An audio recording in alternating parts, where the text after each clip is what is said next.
Welcome to Pro Webcast News, where we bring you daily industry updates. Today is Tuesday, May 18th, and you're watching the Afternoon Update with Paul Wilson.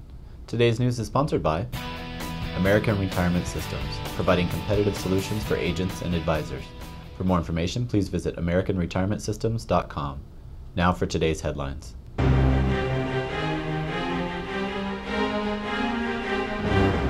Total U.S. sales of equity-indexed annuities fell to $6.8 billion during the first quarter of 2010, down 4% from the same period 1 year earlier, according to AnnuitiesSpecs.com.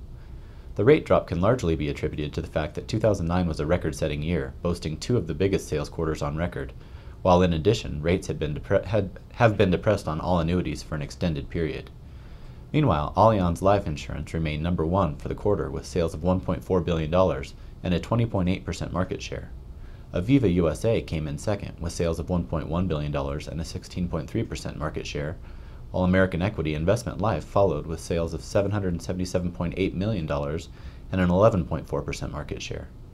Finally, a decline in last year's fourth quarter represented the first year-over-year quarterly decline in sales for equity-indexed annuities since the third quarter of 2007, when sales fell by 2%.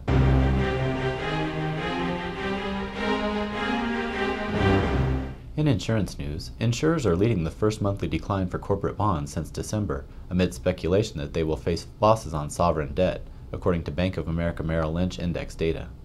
American International Group and AXA ASA are among a group of insurers who lost 0.89%, including reinvested interest, compared with negative 0.71% return on debt issued by energy companies affected by the recent oil rig explosion and the 0.58% loss on notes from banks.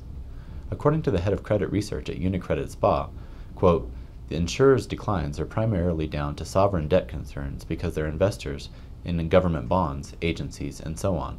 The costs of the Gulf accident are likely to be indirect, as people claim for injury or loss of livelihood, for example, and will be in the future," unquote.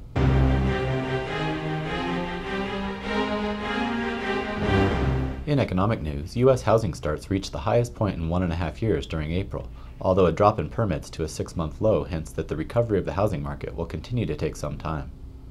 Housing starts climbed 5.8% to a seasonally adjusted annual rate of 672,000 units in April, according to the Commerce Department.